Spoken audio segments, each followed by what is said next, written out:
Olá, belezas! Nas próximas semanas vou partilhar convosco algumas conversas antigas que me marcaram em particular e que valem mesmo a pena ser recordadas. Deixo-vos agora com uma delas. Boas escutas! Onde fores, por onde vais, sente os pés onde pousas. Se alguém disser coisas más, diz que não ouças. Vê a beleza das pequenas coisas, a beleza das pequenas coisas, a beleza das pequenas coisas, a beleza das pequenas coisas. Uma conversa com Bernardo Mendonça. A novidade. Já pensou em como seria a vida sem ela? Sem notícias diárias, sem novos lugares para descobrir, sem coisas novas para saber. Como esta pequena e bela novidade. A DS lançou uma nova motorização híbrida disponível nos modelos DS3 e DS4. Realçando as vantagens da mobilidade elétrica na cidade, o novo motor híbrido foi concebido para emprestar à sua rotina uma condução suave e prazerosa, com otimização de energia e combustível e menos emissões de CO2. E o melhor, não precisa de mudar os seus hábitos para se habituar a esta experiência de condução híbrida de excelência. Que lhe parece esta novidade? Visite-nos numa DS Store ou em dsautomobil.pt. Olá, bem-vindas e bem-vindos à segunda parte desta conversa com o apresentador de televisão José Carlos Malato. Depois, no final da primeira parte, temos ouvido um áudio da sua amiga, a apresentadora de televisão Vanessa Oliveira. Obrigado, Vanessa, desde já. E um primeiro comentário a este áudio. É maravilhosa esta beta. As betas têm sentimentos. Eu amo a Vanessa. É um outro amor, não é? É um par. É um par. É um par. É muito... E em televisão é importante haver estes... Sim. E na vida? E repara, eu não sou um tipo em televisão que gosta de trabalhar sozinho. Eu gosto sempre de trabalhar em parelha. Eu sou como aos coices, são sempre dois. Mas sim, é uma ideia, e no sim. Teatro também há isso, precisas de contracena. Eu gosto dessa contracena. Nunca, na verdade, agora vou dizer uma coisa, vou pôr a voz de Amália. Ai, Rádio Amália. Sou a voz. Pois, eu estou a sentir, agora senti a Rádio Amália. Sentiste a Rádio Amália toda em ti. Deus, senti a Rádio Amália toda em mim. Amália, a música é o nosso fado. E agora tomem. Já viste? Então, mas diz, a beleza das pequenas coisas. A beleza das pequenas coisas. Uau. Pronto, agora vou Eu digo-te ao ouvido, se tu quiseres. Já te estou a dizer ao ouvido, na verdade. Já estás. Sim. Então, mas a Vanessa... A Vanessa é de facto essa... não sei... É aquela pessoa improvável, não sei se ela era improvável, o que é, porque ela vinha, eu não me lembrava nada da Vanessa do tempo que ela estava na SIC a fazer o Fama Show, que era aquelas... Uma das beldades? Das beldades, aquelas torres, daquelas miúdas todas As lindas. Torres. Eu não ligava, achava giro, mas não ligava. Wonder why, porque seria? Bom, Eu digo, elas são tão engraçadas, tão giras. Altas padaúdas. Lá vem, elas depois faziam aquilo, andavam às 5, vinham, sentavam-se falavam naquele bar, punham o pé. frases ditas por quatro vozes? Sim, e punham o pé. Punham o pé no banco grande, ficavam-se. Eu tinha sempre muito fascínio. Rafaela Carrá, para aquela. Tantaguri. E portanto ela vem para trabalhar para a RTP com o Herman e depois de repente começamos a trabalhar juntos. Eu deixei de fazer os concertos, os concursos. Os concursos, melhor dizer, não, os concertos. Os concertos foi noutra fase de Rockstar. Exatamente, no tempo da rádio comercial. Sim. E pronto, e depois começámos a trabalhar juntos. E depois é assim, a Vanessa é uma pessoa que eu preciso muito de como é que se diz? De olhar para uma pessoa e ter muito respeito por ela e ter fascínio por ela e ter... Eu fico babado com ela, porque ela é, de facto, ela, pela maneira de ser, por ela ser aquela mulher, por ela ser tangível, por ela ser uma mulher real. Não ser um boneco televisivo. Exatamente, não, e ela é real, é uma mulher real, que tem filhos, que faz as coisas, mas não ser plástica. Consegue pôr, apesar de tudo, um glamour na vida dela. Estás a ver? Quer dizer, vê-la ir para o concerto da Taylor Swift, toda vestida de... Toda montada. Toda montada em coisa. Toda em glitter. Como é assim? Mas como é que se chama? Swift, em Swiftie. Em Swiftie. Swiftie, não é? Pronto, é o Talvez. nome delas. Assim, toda em coisa. Cantar aquilo aos gritos. Poder vê-la como nós estivemos nos Estados Unidos. Vocês agora estiveram na Califórnia. Estivemos na Califórnia, aproveitámos, fomos 3 dias antes e pronto, vimos alguma coisa, fizemos algumas coisas que gostávamos de fazer, muito, muito, muito bonitas. Com pincha de estrada, em Sim. trabalho e na vida. Não, isso eu tenho que dizer que é uma coisa que só se faz uma vez na vida, que é ir de Mondeo a fazer a autoestrada do Pacific, Pacific Highway. Melhor, falo mal inglês. Mas pronto, mas imagina de descapotável, cabelos ao vento, com a Thelma e Louise. Com os óculos. Eu com os óculos, assim em Thelma bico, claro, e o lenço, muito claro. antes de cair, não quero ser spoiler, mas muito antes de cairmos pelo precipício. Essa parte dispensaram. E de facto, ela é uma pessoa com quem eu posso falar tudo, e eu admiro-a. Ela é uma mãe extraordinária, é uma não sei, é uma mulher que me dá muita pica. Há química. Eu uso muito esta palavra. Nós temos química pelas outras pessoas. É incrível. Tens química com ela. E depois, quando ela lhe apetece, há dias em que lhe apetece falar, eu disse, fala para aí. É daquela pessoa, porque há muito aquela cena das duplas, que é a pessoa diz tudo, diz em que terra é que está, qual é as coisas, faz não sei o quê, e depois no fim olha para ti, depois de dizer tudo, e tu dizes, está certo, falaste muito bem. Pronto, Encaixam. Nós não disputamos a cena, e isso é uma cena que eu faço toda a vida. Mas isso é eu raro, não hein? disputo a cena com ninguém. Isso... E mais, eu estou habituado a ser um ótimo número 2. E eu adoro ser um número 2. Sendo que isto seja... Eu nunca estive habituado a ser o primeiro. Nunca. Na escola não era o melhor aluno. Não era o... Eu nunca fui... Aquela coisa das pessoas que me faz impressão. Tipo, eu sou o tipo de 20. Não sou nada competitivo. Sou quanto baste. Mas sempre te distinguiste.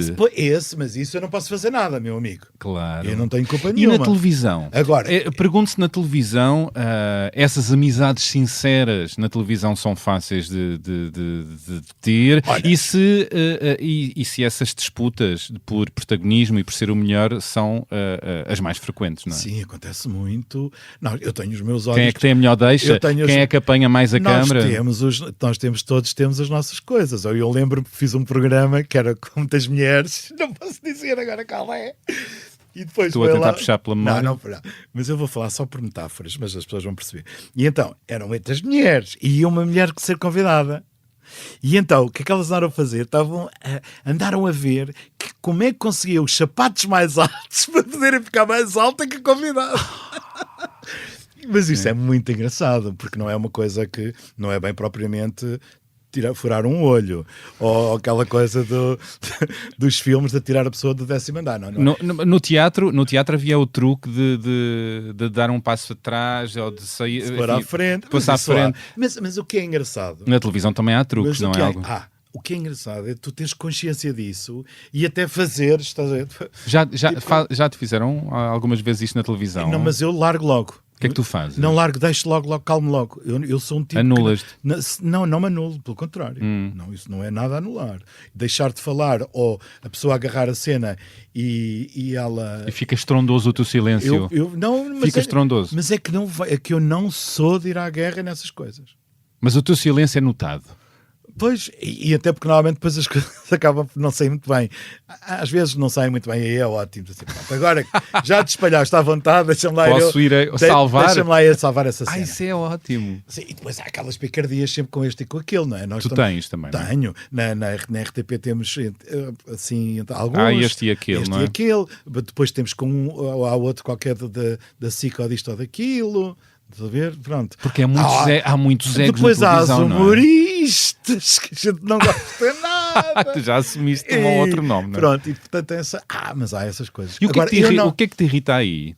Agora, eu não gosto. Olha, repara, o único programa onde eu fui infeliz na televisão Foi um programa que toda a gente queria fazer, numa altura em que toda a gente queria fazer, e eu era a única pessoa que não queria fazer aquilo. Mas eu tenho imensa dificuldade em dizer que não. Ainda?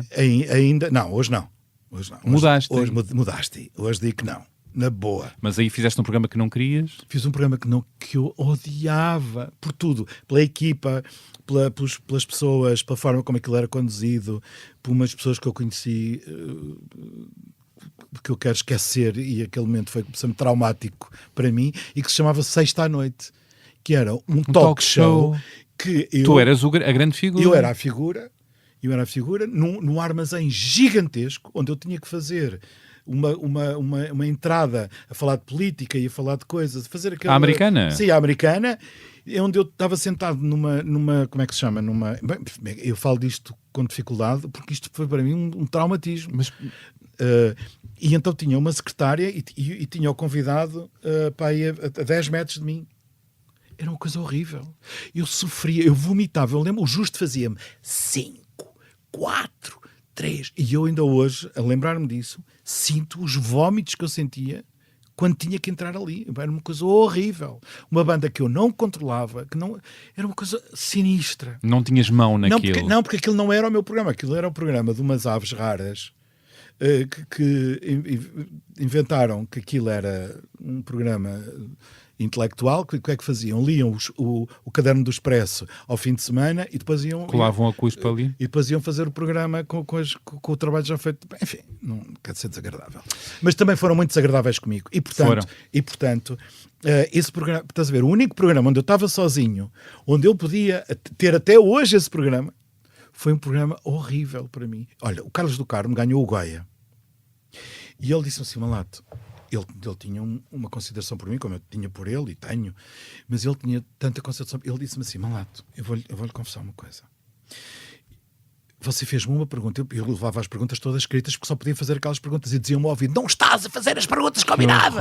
Isso é antítese de conversar ou de entrevistar. Sinistras aquelas mulheres. Eram todas mulheres, por acaso, e más. E então, o coisa disse-me, o Carlos do Carmo disse, Malato, eu olhei para si e eu não parava de falar, porque você não olhava para mim, olhava para mim, mas não me estava a ver, o suor caía-me dentro do auricular, por trás dos olhos, não sei se não usava óculos na altura, e imagina, o Carlos do Carmo, que era uma pessoa que eu conhecia do tempo da minha madrinha, foi padrinho de casamento da minha madrinha. E, portanto, ele dizia, eu nunca vi, eu pensava que você ia morrer naquele momento. E, portanto, foi o pior programa da minha vida. Portanto, toda a gente quer eu costumo dizer, toda a gente quer o seu próprio talk show, menos eu. É a última coisa a única coisa que eu gostei de fazer sozinho, foi concursos. E se quiseres perguntar, o que é que falta... É isso que eu ia perguntar. Eu gostava... O que é que falta em televisão ou fora dela? Né? Eu gostava ainda de voltar a fazer um concurso. Uma temporada, 6 meses. Não interessa, um concurso. Mas queres lançar o nome de qual? Um quiz show. Um quiz show. Tu fizeste-o muito bem. Mas querias fazer um diferente. Não, eu queria fazer um quiz show. Não, mas queria fazer um milionário, percebes? Ou seja, um quiz, porque os quizzes na verdade são todos iguais. Eu não gosto daqueles muito tecnológicos. Mas o milionário já não fizeste. Já, mas o que eu quero dizer... Mas eu perguntei, o que é que te falta fazer que não fizeste? É diferente. Não, nada, eu fiz... falta-me talvez fazer o Ai os Homens, que era um programa que eu adorava e gostava de ter feito. Feito pelo Figueiras.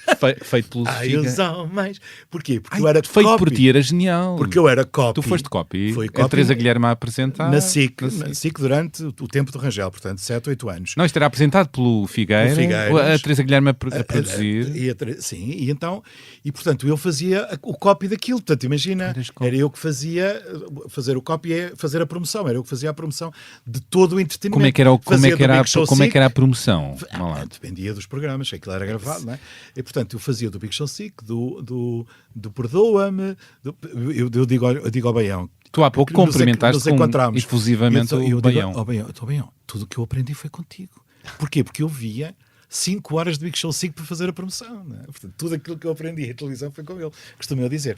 Mas, portanto, eu não tenho nenhuma ansiedade relativamente a nenhum formato de televisão. Não há nada que... gostei muito de fazer aquele de culinária, que também fiz sozinho, e gostava, porque é uma coisa... Mas gostava de, antes do fim da carreira, antes do fim da carreira. Que ainda vai longe. Que ainda vai longe, mas antes do fim da carreira ainda gostava de fazer um quiz. Porque repara... Um concurso. Um concurso. Porquê? Porque eu acho que tenho uma mais-valia relativamente aos outros, não a todos, naturalmente não será a todos, mas a alguns, que é o facto de tu saberes lidar e teres uma vida associada também àquele tipo de conhecimentos. Não é? Tu tens Quer isso. dizer, se eu tiver tens camadas para Se eu tiver aquilo. que explicar o que é o imperativo categórico do Kant, eu só não preciso dizer que é A, B ou C. Eu posso explicar que aquilo não sei o quê, que teve aquela importância, que foi não sei o quê. Percebes? Se eu tiver que explicar o dualismo antropológico, eu posso explicar com a Olívia Patroa e a Olívia Costureira.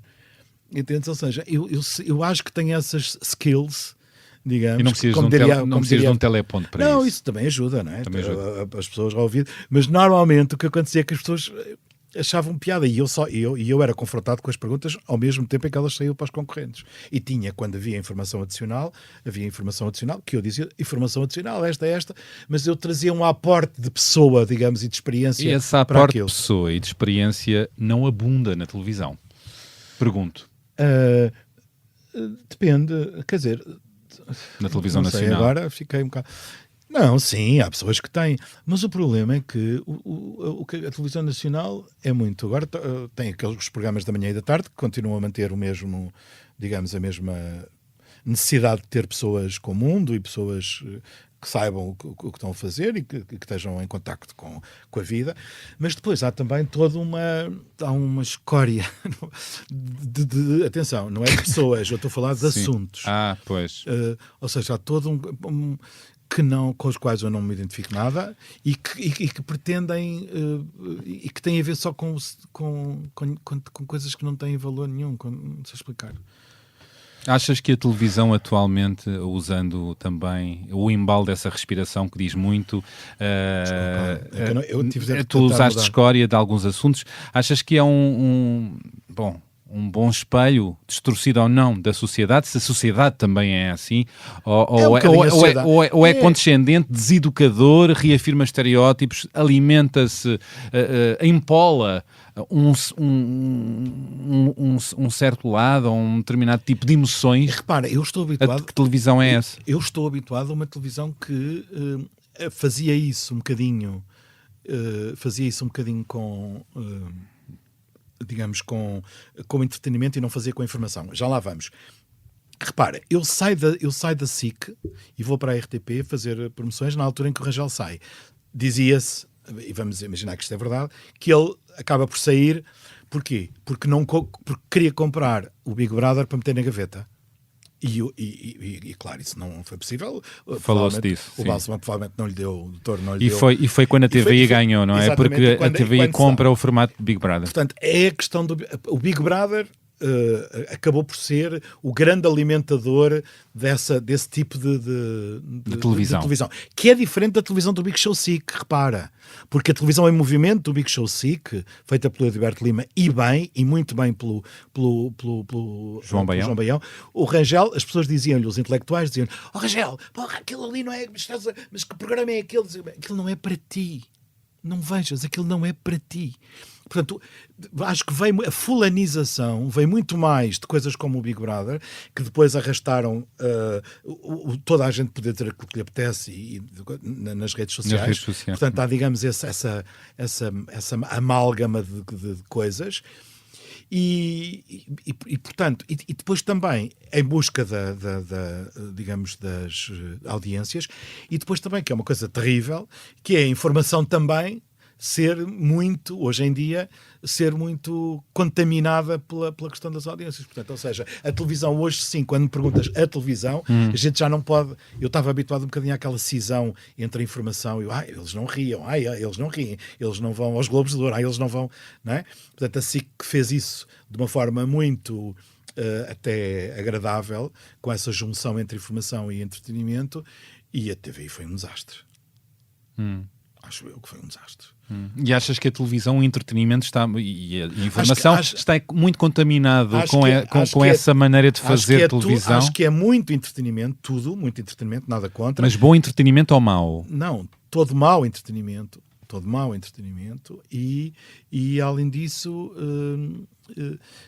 há o entretenimento sem cabeça E há depois uma informação que é também entretenimento, mas que tem ali por trás uma série de intenções e portanto, um populismo, percebes, que é também assustador. Portanto, aquilo ali, aquele caldeirão é um bocado assustador. Eu prefiro estar um bocado longe disso. E acreditas que caminhamos a passos largos para o fim da televisão, pelo menos a televisão que conhecemos? Eu acho que a linear não é? A antena. A antena, sim. Porque as pessoas hoje em dia, a minha sobrinha... Televisão de companhia. Pois, hoje em dia... Está a prazo. Pois, eu acho que... Mesmo a malta da minha geração... A minha não sobrinha, vê sabe lá. tanto. A tua sobrinha deve ser muito nova, tem não é? 17. Mas a malta dos 40... Não, repare, vêm os miúdos ter comigo e as mães dizem, tira lá uma fotografia que se chama lá. Eu digo, olha, porquê que não vem? Venha cá tirar comigo camisa, sabe lá quem é que eu sou? Venha cá, senhora ou senhor.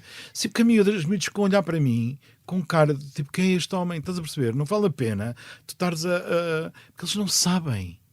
Eles nem têm que saber, porque já não é que a geração já vai em quê? Não é a Z, agora esta é não sei, outra. já É outra. perdi no É sim. aquela dos olhos. É uma agora. Não há, eu acho que de facto o que vai acontecer, e tu vês pelos conteúdos na internet, agora está tudo uma grande desgraça, não é?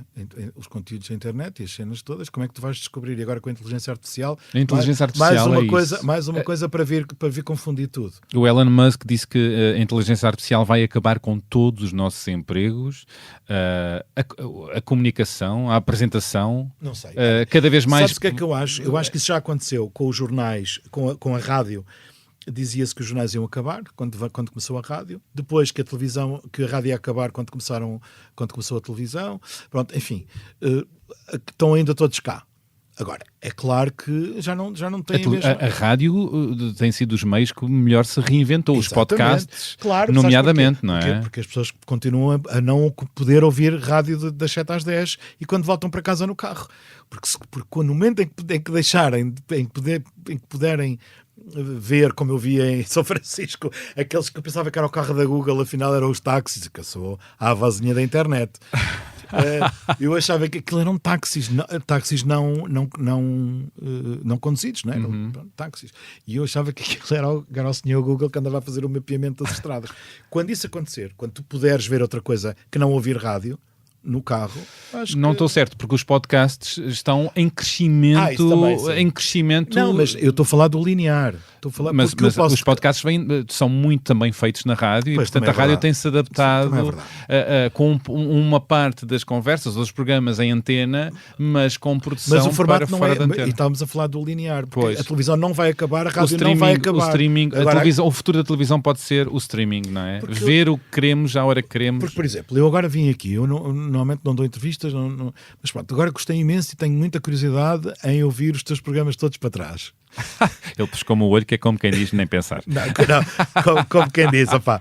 Mas é um bocado, imagina, eu agora sento-me em casa e vou ouvir a tua vida toda, tudo o que tu fizeste de há 2 anos esta parte. Percebes? Portanto, ou seja, a linearidade quem a constrói sou eu. A televisão, a programação. Cada pessoa faz a sua programação. Exatamente. Isso é interessante, não é? É desafiante, sobretudo. Eu já não vou cá estar. Nessa altura. Não digas isso. Não posso. Tu tens ainda muitos anos de antena. Mas já não tenho muita paciência. Eu devia ter 90 anos agora e devia ser a Betty. Desculpa. Percebo. Mas estar porque o futuro é uma coisa que não me... Esse futuro não me entusiasma. Mas tu és um tipo entusiasmado, desarrumando-te.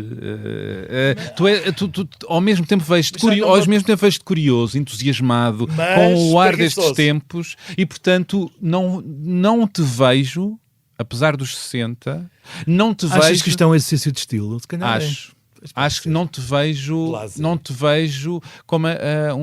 como rosto de um certo tipo de televisão passado, que ainda está em antena. Acho que és de agora e também podes ser de amanhã. Não te revês nisso que eu estou a dizer? É mais não... Que chatice. Olha, sabes... Não, mas... eu vou dizer eu vou responder porque às vezes o que eu digo... tu sabes aquele último... não é o Cesarini, é o outro. Cruzeiro Seixas? Sim, um deles perguntaram: olha, e o que é que tem a dizer dos novos, desta nova geração? E ele respondeu, era assim, mais velhinho, agora não me lembro o nome. E ele dizia: os novos, puta que espariu. que é que queres dizer com isso? Não, o que eu quero dizer é... Desculpa, podes pôr pi. Não, está tudo bem. Não, mas só quer perceber o que é que queres dizer com agora, isso. Queria ter aqui o nome dele, mas não me lembro. José Seixas já foi meu Não, entrevistado. mas o que eu quero dizer é que é um bocado... o futuro é uma farófia. Mas o E futuro eu adoro farófias. Mas o futuro é uma farófia para todos nós, Mas não é? falta... Mas o futuro é uma farófia para todos nós, mas todos nós gostamos de horizonte e gostamos também de olhar para a frente. E vou trazer para aqui a moto também disto, de que és uma pessoa de agora, na forma como comunicas, na forma do que és, na tua curiosidade. Tu afirmaste uma pessoa não binária. Porquê é que o fizeste? Se foi também um ato político, o que é que quiseste dizer com isso? E isso também revela que refletes os tempos de agora. E a tua identidade. Claro, sou um fervoroso adepto da Eurovisão, que é o jardim antropológico a esse nível maior que existe, não é? Já lá vamos ao festival. O futuro está ali. Já lá vamos ao festival. Não, a questão é... A questão é porque eu gosto muito, sabes que eu acho a nossa língua e as palavras muito sensuais, dão-me pica. É muito bom teres as palavras, porque eu às vezes esqueço-me das palavras e não era assim, mas também isto já estou um bocadinho queimado. Portanto, sinto muita luxúria com as palavras. É uma cena. A liberdade das palavras e a riqueza delas.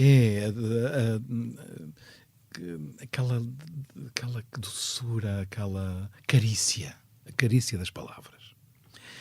E então, essa ideia do não binário veio, na verdade, porque eu quis saber o que é que era, o que é que não era. Quis saber quem sou e fui à procura e fui ler e li as teorias e li as cenas e não sei o quê. E eu pensei, é um bocadinho aquela ideia do dualismo antropológico do Kant. O dualismo antropológico do Kant não é mais do que, assim, rapidamente, o homem que pensa não é o mesmo que age. Portanto, não é? Portanto, é esse dualismo antropológico, que age e o que conhece. E então eu achava, como acho, que sempre fui, que nunca me identifiquei. Não me identifiquei com um homem nem com uma mulher. E eu sempre me identifiquei com os dois. O que não dá uma coisa binária. Portanto, próprio, não é? Eu próprio. Eu tenho um bocadinho de Greta Garbo. E mais ao nível da linguagem, percebes? Eu posso dizer, estou cansada. E este estar cansada exprime muito mais aquilo que eu sinto. É aquilo que eu sinto. A tua sensibilidade. A minha sensibilidade. A tua pessoa. E a forma de eu exprimir aquilo que eu estou a sentir neste momento, cansada. E não te revês em determinado tipo de estereótipos e lugares que e por isso esse binarismo reservam. Era uma para ali e outra para ali. Eu acho muita piada essa, digamos, fluidez. Depois, é essa fluidez de género. É essa fluidez de género. Que gostas de tomar para ti. Que gosto de tomar para mim. E outra coisa, isso também... Porque te liberta também. Porque me liberta e porque acaba também com esse estereótipo que eu tinha do homem macho e do gay macho. E também estás, a outra palavra que agora se usa muito, estás em desconstrução, a desconstruir algumas atitudes, posturas sobre tuas. Porquê? Porque eu achava que tu tinhas que... não precisavas de usar não sei o quê, não precisavas de ter muitos maneirismos, não precisavas de pois, ter... a homofobia internalizada. A homofobia internalizada. E, portanto, ou seja, eu também sofri muito disso. Que era discreto e fora do meio. Sim, que era a questão... Mas eu sempre estive dentro do meio. Mas discreto. Havia aquela coisa que quem fosse discreto... Sabes porquê? Porque se tu não eras discreto, e esse problema está a voltar, se não eras discreto, levavas no focinho. Pois, também percebes? E agora nós voltamos a uma luta que já teve, para mim, não sei quantos anos de duração. E havia uma vigilância interna, não é? Entre a comunidade. Não é? Dentro da própria comunidade, não é? Aquela questão do ativo e do passivo. E quem é mais feminino é mais mal visto, e os homens mais masculinos são mais bem vistos. Olha para aquela bichoqueira, olha para aquela coisa, não sei o quê, nós é que somos os machos, não temos pelo. Hoje em dia, graças a Deus, existe a Conchita Wurst, que é maravilhosa e que tem... Claro. Percebes? E as identidades de género são muito diversas. E foi nesse sentido que eu disse isso. Te afirmaste, pessoa não binária. Sim, e que curiosamente o que é que expultou isso? Foi o facto de eu ter escrito isso naquele perfilzinho do coisa, mas aquilo estava lá desde que eu li sobre o assunto. Ou seja, estava lá e depois veio uma bichinha de uma revista qualquer, daquelas, mesmo assim? daquelas que percebem, que é mesmo assim, que eu depois falei com ela e falei com ela e ele olha para aquilo e resolve dizer: mas lá, diga-me o que é isto, não sei o quê, porque eu vou fazer uma grande matéria, vai sair amanhã. É num sítio que era só mesmo para o clickbait, que é uma porcaria. E eu disse: olha, fofa, então eu vou fazer. Não, está bem, tudo bem. O que é que eu fiz? Fiz um statement e pus, ainda lá está, pus no meu Instagram. Portanto, mais uma vez, aquilo eu fui um bocado, digamos. Eu vou fazendo as coisas à minha maneira. Eu sou a minha própria revista. Eu sou a minha Speaker's Corner. O meu Instagram ou o meu sítio onde é a minha forma de expressão. Ninguém precisa de ver mais nada em lado nenhum, porque eu ali digo as coisas todas. E estás em questionamento. E isso é muito interessante para todas as pessoas. Não estarem em âmbar com as ideias sobre as outras pessoas, ou sobre nós próprios, não é? Essa tua disponibilidade para a mudança, a tua própria, e essa tua curiosidade para com os outros... É maravilhosa. Sabes porquê? Porque é tão boa. É tão boa. É bom não ter nenhum desse tipo de preconceito. É preconceito. Mas a sociedade está assim outra vez, não é? Eu sei, exato, mas é isso que me preocupa. Estás a perceber? É isso que me preocupa. No momento, mas eu percebo que também é difícil largar esses estereótipos. Eu demorei muito tempo, mas fui sempre compreendendo e tentando olhar para mim. E hoje em dia eu sou uma pessoa completamente diferente. E foi importante afirmar-te gay e afirmar-te pessoa não binária, e sentes que isso, enquanto ato social, político, empoderou, deu voz, deu validade a muitos jovens. Muita gente. Percebes quando eu pus na introdução que há muitos jovens e menos jovens da comunidade LGBTQIA+, que te veem como referência. Claro que sim. E uma referência que não é sonsa. Não, e é onda do teu lado. Percebes? E isso é uma cena muito boa. Percebes? Porque as pessoas têm respeito. Porque eu repara uma coisa, eu nunca me escondi. Nunca. Eu lembro-me de dar uma entrevista para o Expresso. Ah, sim? Para o Expresso. Há quanto tempo? Há muito tempo. Muito tempo. Foi feita, sabes onde? A propósito da morte, no cemitério do Oeiras. Há uma fotografia que foi feita no cemitério do Imagina. Uma entrevista no cemitério.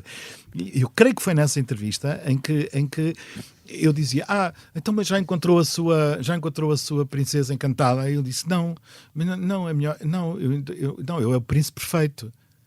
E a pessoa disse: olha, mas posso pôr isto? Eu disse: claro que podes pôr isso. Mas ninguém notou. Não sei se notou. Ou não eu saiu. Toda a vida disse. Agora, aquela coisa, houve um momento em que eu comuniquei, digamos, disse: olha, vai dizer, olha, só para amiguinho, que as pessoas riram-se, porque isso é ridículo. Às vezes é muito bom, cada um tem as suas formas de estar. Claro. Mas houve muitos, olha, a grande novidade. É como há muitas pessoas hoje em dia que acham que ninguém sabe que elas são gays e depois dizem. E acho bem que digam. É importante uma figura pública. Não tem de o fazer, antes de mais. Foi importantíssimo, mas foi importantíssimo a Mariana Mortágua ter dito que assumir-se como lésbica. Graça Fonseca, enquanto Ministra da Cultura também. Sim, mas por exemplo, a Mariana Mortágua, que era uma pessoa por quem eu tenho estima, e custava-me. Eu lembro-me de falar até com pessoas dessa área política e de dizer assim: eu já não aguento mais tanto armário. Quer dizer, andar aqui um tipo a levar era armário demais. E de facto foi extraordinário. E Portugal ainda está com muito armário. As figuras públicas ainda vivem muito armariadas? Eu acho que sim, quer dizer... Eu acho que algumas até saíram com um pontapé no armário e vieram em... Mas pronto, cada um sabe como quer e chega em diva ou chega em Rafaela Carrá ou noutra coisa qualquer. Cada um tem o seu estilo. Cada um tem o seu estilo. E acho isso tudo muito bem. Agora, a mim, eu nunca disse, o grande amor, eu tive um amor, ou falar no feminino, ou dar a entender que tinha um amor-mulher, ou uma coisa. Isso é uma coisa que eu acho que é tão... Mas isso é uma época... é um amigo, é a amiga da madrinha. Mas isso já está mais fora de época e de moda, não é? Aqui em Lisboa, se tu andares não sei quantos quilómetros para cima, tens pessoas, ou para cima, ou para os lados, ou para baixo, ou não sei o quê, tens pessoas que ainda hoje vivem completamente atormentadas porque coitadas. Malato, eu vou pegar nisso e vou pegar no bullying que falaste que sofreste. Sim. Só para dar outra camada. O terceiro relatório da Agência dos Direitos Fundamentais da União Europeia sobre os direitos das pessoas LGBTQIA+, divulgado a propósito do Dia Internacional contra a Homofobia, Trans e Bifobia, deu conta que em Portugal 74% das pessoas disseram, 74%, houve lá, disseram ter sofrido bullying na escola, ter sido ridicularizadas, gozadas, insultadas, um valor que está nos 67% na média europeia. Ou seja, nós estamos acima da média europeia no bullying ainda dos jovens LGBTQIA+. Portanto, é esta a realidade ainda hoje. Não, mas é por isso é que as pessoas, eu acho estranhíssimo as pessoas dizerem, mas porquê é que ainda fazem, marchas? E porquê é que fazem marchas? Quer dizer... Porque quando for normalizado... Quer dizer, as pessoas têm que dizer... Tem que se afirmar e transformar... Eu sou... E se orgulhar de quem são. Isso é direitos humanos. Claro. É direito, nós estamos aqui a falar de outra coisa, estamos a falar de direitos humanos. E depois há aquela questão de... vocês é que sabem o que fazem dentro de quatro paredes, não tem nada a ver com isso. Isso é uma falsa questão, porque todas as pessoas heterossexuais estão com as suas mulheres, os seus maridos, a sua família, e, portanto, afirmam-na no espaço público, nas entrevistas, e, portanto, a afirmação das pessoas LGBTQIA+, tem que estar a par e passo. É que nem precisava de ser uma afirmação, é só being. É só viver. Viver e aparecer, sem andarem escondidas, porque isso também é uma violência. O armário, o andar escondido, não é? O armário é horrível. Só os do IKEA e mesmo assim... Não, os do IKEA sim. Pronto. Não vou comentar os armários do IKEA. Dá lá mais uma camadinha. A camadinha que eu quero dar é voltar a um assunto do amor, pegando naquilo que ficou pendurado e no para a frente. Certo é que tu estás disponível para viver novas histórias e de outra maneira, pelo menos, questionares como viver o amor, não é? E as tuas relações. Deixámos isso meio pendurado em questionamento. Tu queres-me casar à força toda? Não, mas eventualmente é outro capítulo. Virámos um capítulo da tua biografia depois dos 60, não é? Repara uma coisa, eu também tenho muito pelo fado e pelas coisas que eu gosto de ler não é? Sou muito Flabella Espanca, muito portanto, os amores são muito... Há uma tragicidade... que é uma impossibilidade. Estava a olhar aqui para uma das canções que tu me pediste para eu trazer e que no fundo diz um bocadinho aquilo que eu penso, ou como eu romantizo ou vejo o amor. Então vamos já lançar a primeira música. O Malato está-me a desarrumar isto e muito bem. Qual é a música que lanças agora? Eu vou lançar, porque faz sentido aqui nesta conversa, o Somos da Chavela Vargas. A Chavela Vargas é uma mulher muito, muito interessante. Ela viveu no México, foi namorada de Frida Kahlo, enfim, era uma mulher extraordinária pela sua forma, depois teve uma decadência grande, bebeu muito. Mas aquela voz com muita vida, cheia de grão, é espetacular. E curiosamente remete-nos também para aquele universo do Almodóvar, que ele foi, de alguma maneira, resgatá-la dessa cena da desgraça e de ela ter passado mal por causa da vida. Este Somos é lindo. Somos um sonho impossível, somos um sonho impossível que busca a noite para olvidar-se en sus sombras del mundo y de todo. Somos en nuestra quimera doliente querida dos hojas que el viento juntó en el otoño. Repara, foram duas folhas que se juntaram no outono, e o outono é justamente a altura das folhas caírem. Romântico. Esta impossibilidade do amor, é uma coisa com que eu sempre lidei, mesmo quando ele era possível. Vamos ouvir agora vamos o ouvir. tema. Lança então. Vamos ouvir Chavela Vargas com o tema. Com o tema Somos. Somos. Este llanto en una canción. Pero ¿qué importa la vida con esta separación? Somos dos gotas de llanto en una canción.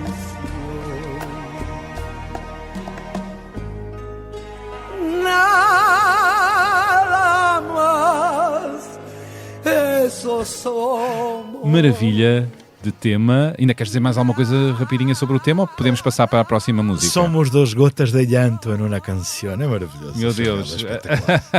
E o que há mais? O que é que trouxeste mais de música? Trouxe a Amália, porque a Amália, não é? Tinha que ser. Curiosamente, este tema é do mesmo autor do Luís de Macedo, do Dança de Volta, que ouvimos na primeira parte deste podcast. Na Voz de Camané. Da Voz de Camané, e que é o cansaço. E isto resume-se, o cansaço diz: por trás do espelho quem está de olhos fixados nos meus, alguém que passou por cá e seguiu ao Deus dará, deixando os olhos nos meus. Há uma ideia de que esta vida e digamos, estes tristes que nós somos, é como se nós, como se isto fosse, sabes, aquelas corridas em que se passa o testemunho de uns para os outros, como é que se chama? Barreiras? Sim. Como é que se chama? Também está-me a faltar agora. Mas é uma corrida onde... Sim, passa-se o testemunho. O testemunho ao outro. Sim. E eu acho que os que são... Os que têm que tratar da tristeza e de cuidar da tristeza estão nessa corrida. E é como se os poetas e os cantores e as pessoas que escrevem deixassem esse legado para os que sentem como eles, agarrarem nele, sentirem que a dor é a mesma.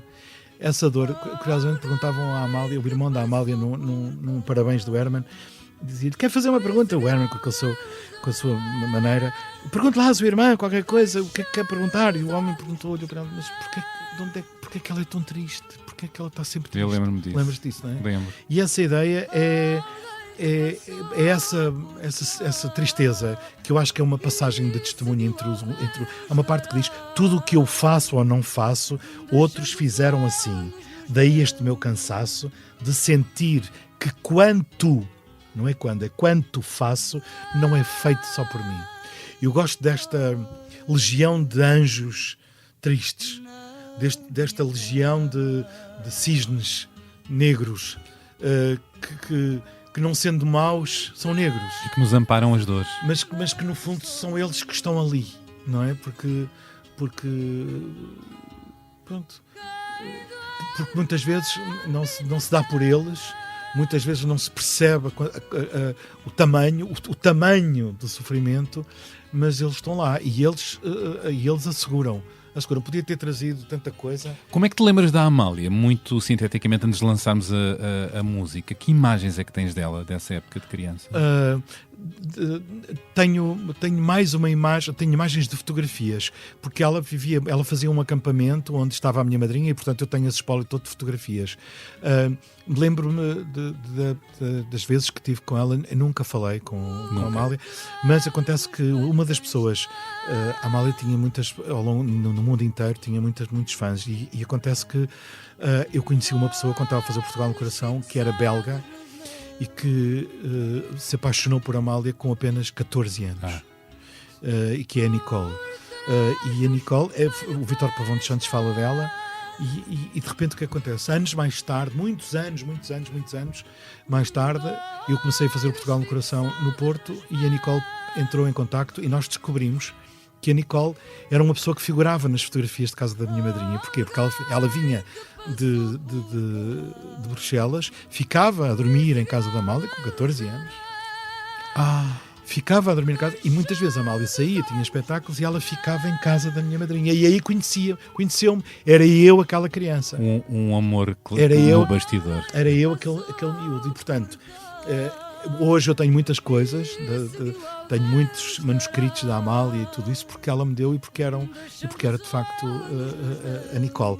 E portanto, lembro-me da Amália, lembro-me dela, lembro-me da sua verdade, ou seja, quando às vezes pergunto às fadistas, mas isto não tem nada a ver comigo. E tudo, Amália cantou toda a vida toda. Isto parece uma frase comum, mas ela cantou a vida e cantou a sua vida. Não me venham cá dizer que ela não cantou a sua vida. Ela cantou a sua vida e soube encontrar nas palavras que ela própria depois até chegou a escrever, mas nas palavras de outros, aquilo que ela melhor queria dizer de si própria. No fundo, os poetas são isso. Quando eu trouxe estas músicas, se eu estivesse aqui a dizer Agora isto, lembrei-me, quem dorme à noite comigo é o meu é o segredo. medo, é o meu segredo. E é o medo. E é o medo. De facto, este medo que eu também tive. Reconheces também nessas palavras Claro, durante uma época. o medo do fim do mundo, o medo do Armagedon, o medo das trovoadas, de ficar fechado dentro de um sítio com a minha avó, porque ela tinha medo das trovoadas, de ainda hoje o rebombar dos trovões me fazer impressão. Enfim, os medos, não é? Nós somos muito o resultado desse medo. E o resultado do que conseguimos superar, não é? Se conseguimos. Então lança a música, vamos ouvir? Vamos ouvir Amália e o cansaço dela, que é a final de todos nós. Vamos a isto. Tudo que faço ou não faço,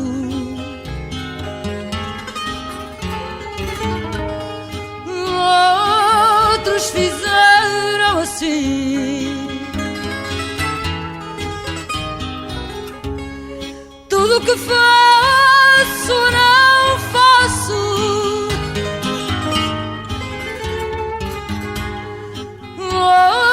outros fizeram assim. Que maravilha. Bom, e que mais? Há mais uma música. Sim, olha, não sei se vai dar para tudo. Eu gosto muito destas dicotomias, gosto de as ver e de as assinalar, destas dicotomias que existiram sempre na música, nomeadamente do fado e também no folclore. E por isso trouxe o rapaz da camisola verde, que o Frei Hermano da Câmara canta e que foi feito por Pedro, o Homem de Mel, que era um homem também, era um homem da televisão, era um homem também do regime, digamos, no sentido de ser bem quisto, e de facto de ter escrito esta letra maravilhosa, que é das letras, segundo diz o Fado Bicha, que retomou de alguma maneira, as Fado Bicha que retomaram este tema. E que lhe deram outra camada, porque perceberam um amor na letra, um amor de um homem mais velho, de um homem mais velho por um rapaz mais novo. E não se para já esse amor, não é? Camisola verde, não é? E como é que se diz? Como é esta parte que eu acho que é, porque me assaltam turvos pensamentos. Isto é tudo aquilo que a religião quer dizer, que eu próprio senti toda a vida. Porque me assaltam turvos. Um desejo maldito, não é? Por um rapaz novo. E depois ter esta singularidade e eu diria ironia de ser cantada por Frei Hermano da Câmara. Vamos ouvir. Ele ficou de camisola verde, negra me deixa ao vento, oi na maruja ao lado. Negra me deixa ao vento, oi na maruja ao lado. Negra me deixa ao vento, oi na maruja ao lado.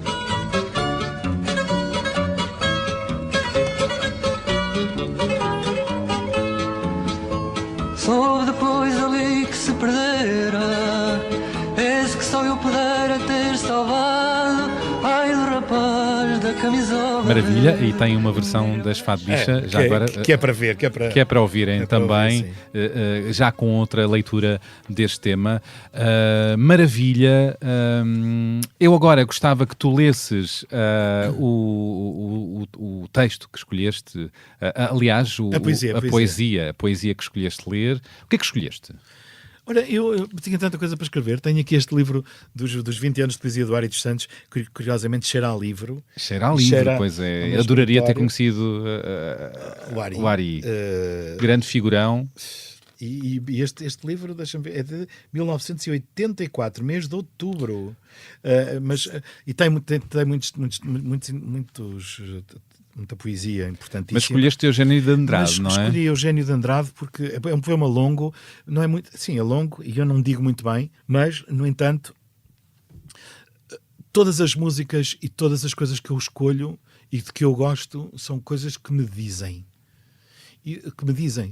Que me comunicam com palavras que que as minhas não chegam, nem são tão grandes e tão eloquentes e tão boas quanto estas. Estas vestem-te.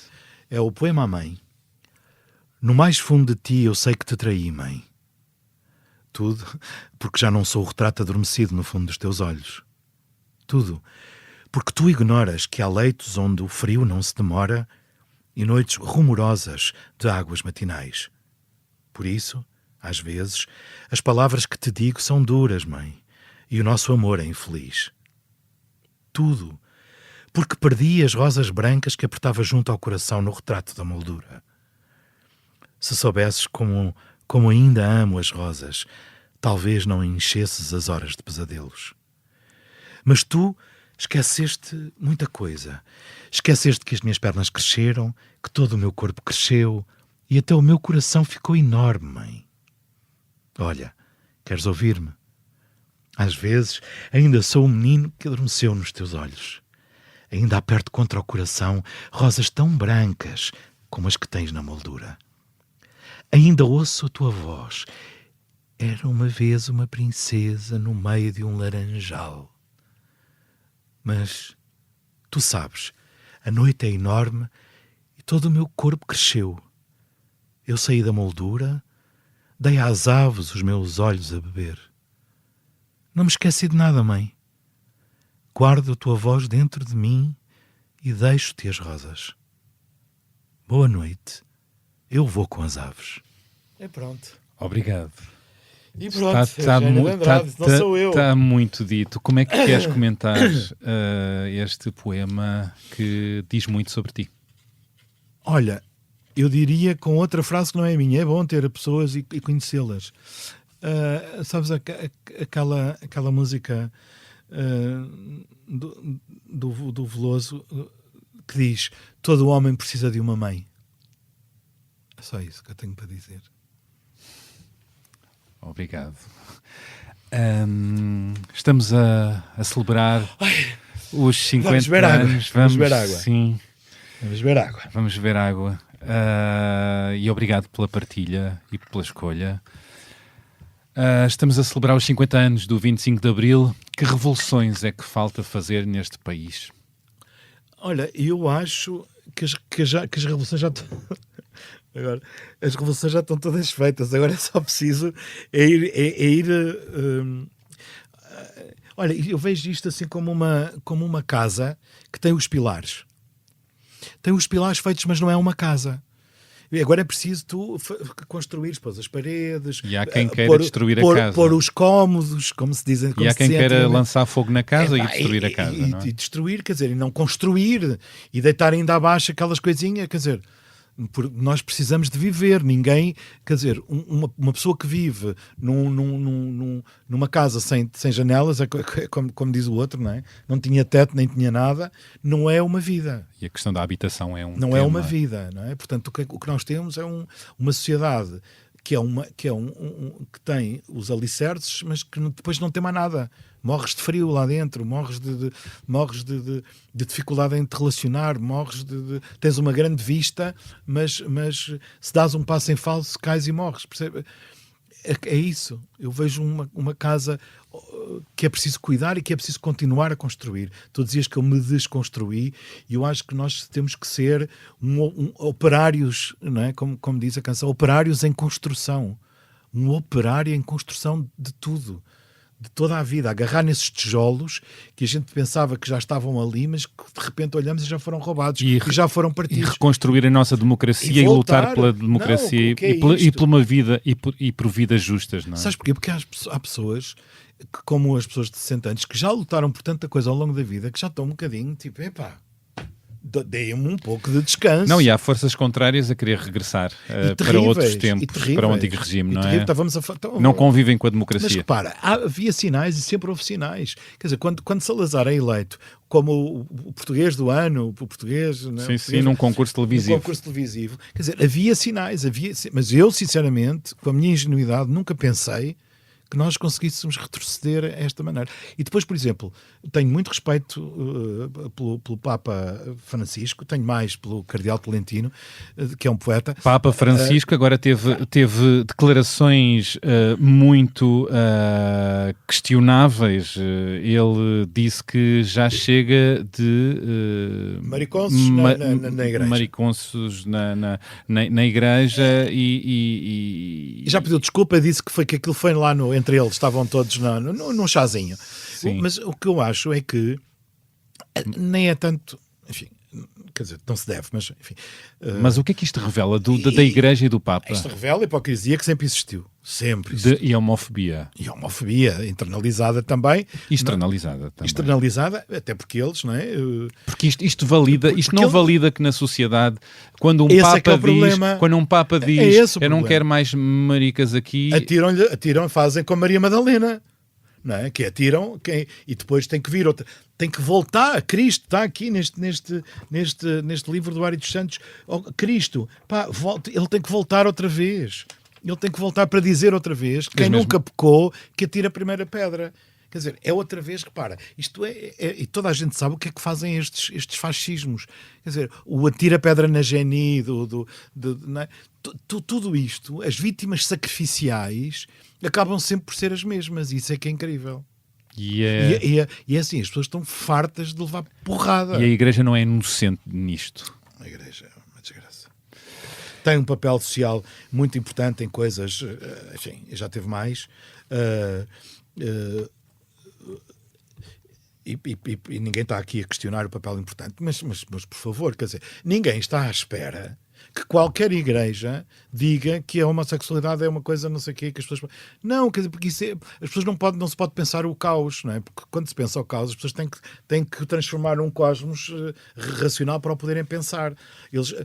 Quer dizer, é estruturalmente impossível, digo eu, fugires de uma linha reprodutiva dentro das igrejas comuns, da Igreja Católica. A sociedade evolui. Agora, isso vamos é outra ver coisa. Se a Igreja também se adapta. Não. São feitas por homens, vamos ver se evoluem e se acompanham a sociedade e os valores, Meu amigo, mas as duas sociedade. maiores fé, digamos, estava-me a lembrar agora daquele programa da TSF, que mundo é este, meu Deus? Aquelas religiões que estão ali são de facto as religiões representativas, mas as que mais são responsáveis por estas coisas todas. E não é razoável que destratem comunidades, nunca é razoável. Vou agora lançar um novo áudio, porque estamos aqui em mãos largas. Eu pensava que era só a Vanessa que gostava de mim. Não, pois, não, tu és o bem amado. Não me digas. É o bem amado. Vamos a isto. Olá, Malatinho. Bem, nós temos muita facilidade em verbalizar, tanto coisas sérias como muitas brincadeiras e muitos disparates também. Portanto, eu acho que aquilo que tu vais ouvir agora não será nunca novidade para ti. Sabes da admiração que tenho por ti, pessoal e profissional, e da profundeza e profundidade que te reconheço enquanto pessoa. Tenho muita sorte e sinto-me até bastante privilegiada por me considerares tua amiga, porque dentro do universo onde nós trabalhamos, nós sabemos que conhecemos muitas pessoas, mas na realidade conhecemos muito poucas. Aliás, conhecemos muito poucas. E eu acho que te conheço bem e tu também me conheces a mim. Nem sei muito bem por onde começar quando falo sobre o que nós nos divertimos quando estamos juntos. E divertimos-nos efetivamente muito quando estamos juntos. Tanto quando apresentamos programas em estúdio, como ao ar livre, como as marchas populares na RTP que estão aí também, como o Festival da Canção, portanto, em ambientes completamente diferentes, nós temos imensos ataques de riso, mas essencialmente eu sinto-me sempre muito protegida por ti.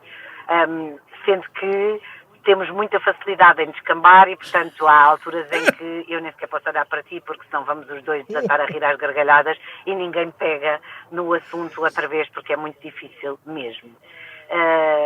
És uma peça fundamental na RTP, acho que és uma peça fundamental na comunicação em Portugal, na televisão também. Tens uma voz indescritível, ela é de facto inconfundível também, toda a gente te ouve e sabe que é a tua voz, a tua cultura, a tua maneira de falar português, a tua facilidade em concretizar a nossa língua de uma forma bem construída, a forma como falas, como escreves, a gramática, portanto nada falha, isso é fundamental, és cultíssimo, gostas muito de ler, de ouvir música, de saber mais. E eu queria dizer-te que gosto mesmo muito, muito de ti e que sabes que és muito amado por muitas pessoas. Agora, queria lançar-te uma pergunta que tem, acho, a ver com este espaço de conversa, que é: onde é que para ti encontras a beleza das pequenas coisas? Quais são as tuas coisas pequeninas, mas muito belas? Beijinhos. Ora bem, acabámos de ouvir a Tânia Ribas de Oliveira. Obrigado, Tânia. Obrigado, querida. E que lança aqui, a Tânia, uma das perguntas que eu repito sempre aos meus entrevistados e entrevistadas. A Tânia lançou aqui a pergunta e lançou aqui uma série de um olhar sobre ti, cheio de predicados, alguns que já comentámos. Mais uma parelha televisiva que funciona, não é? Vou-te dizer, a Tânia é casada com o meu primo, quer dizer, isso tem ali uma relação, temos uma relação, digamos, familiar que conta e que eu sinto como fortalecedora deste nosso encontro, e é sobretudo uma pessoa de confiança. E eu acho que isso é maravilhoso. Quando tu tens alguém, por exemplo, eu não vou a programas confessionais que estão sempre a me convidar, mas é horrível. Morre o meu pai, convida-me para ir a um programa de não sei o quê. Percebes? Este aproveitamento, eu quando tenho alguma coisa a dizer mais profundo e digamos mais íntimo, eu falo com a Tânia. E nós combinamos ou concretizamos essa nossa conversa no ar, se for caso disso.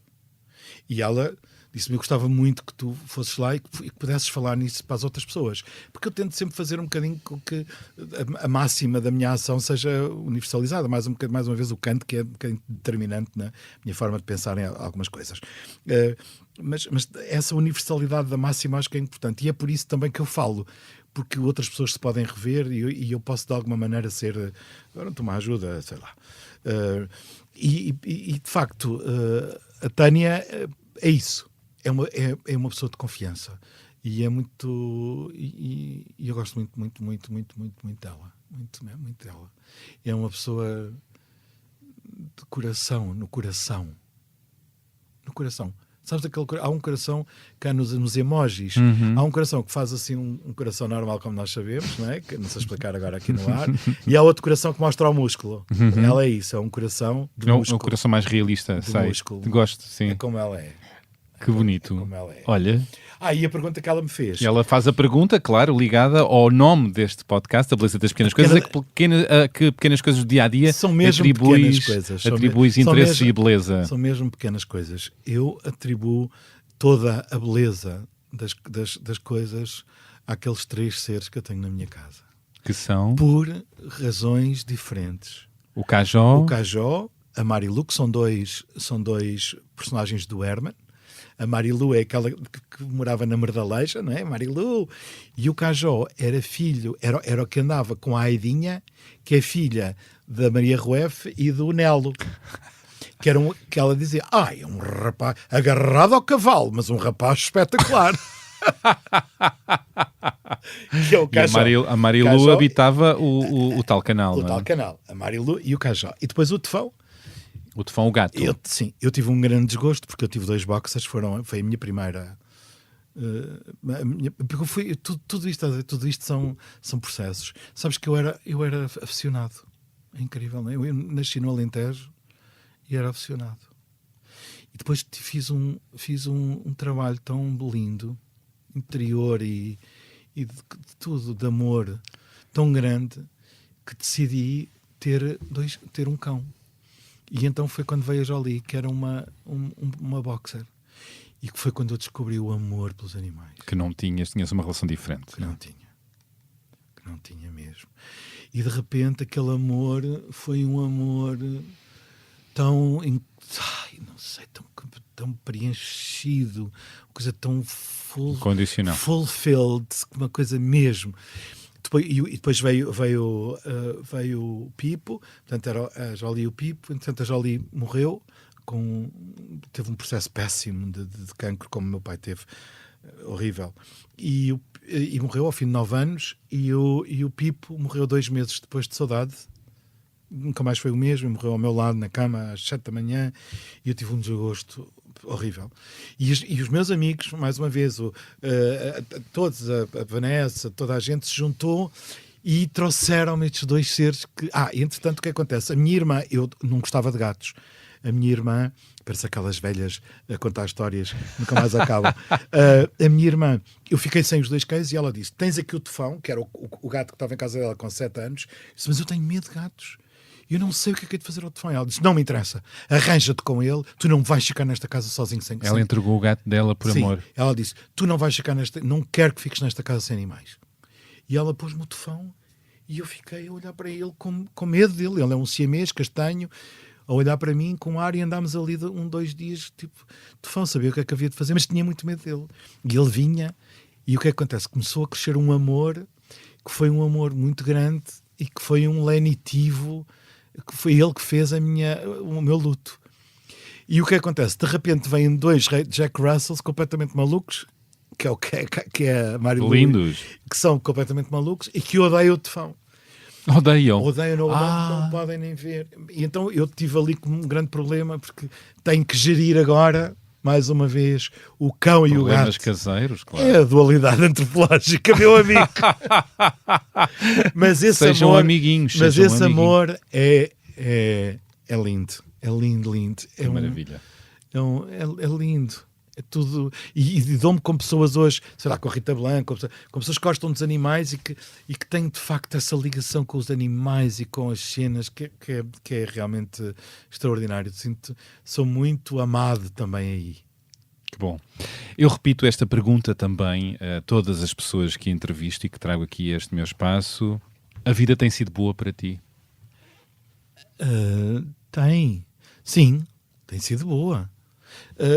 Tem sido boa em valor absoluto e também tem sido boa em termos que eu gosto muito de fazer, relacionais, comparativos, porque eu acho que sou uma pessoa muito privilegiada e isso faz-me sempre ter um agradecimento muito grande com a vida e querer naquilo que é possível e naquilo que tem a ver com o meu núcleo familiar, com as pessoas que me estão próximas e com as outras também que estão próximas, não tão próximas, mas que é ajudar e partilhar. A partilha e ajudar, não é? E a empatia com as pessoas, que são agora palavras que estão se calhar um bocadinho gastas. Gastas não são gastas, mas estão muito em uso e ainda bem. Mas, há quem olhe com cinismo para essa palavra, pois, mas ela, na verdade, e achas que faz sentido com verdade. E portanto eu sinto que a vida tem sido mesmo muito boa comigo, extraordinária, mesmo que eu, sei lá, mesmo que eu não tivesse conseguido chegar aqui, ela teria sido boa comigo, percebes o que eu quero dizer? E então cheguei aqui, sinto muito, não fui ao fundo do poço que o Camané descreveu e não morri, não fiquei lá, fiz uma série de coisas, passei por determinadas coisas e nunca tive pontos e nunca tive, e portanto essa capacidade da vida me manter vivo é maravilhosa. E eu acho que também me tenho portado bem com a vida. Que é isso?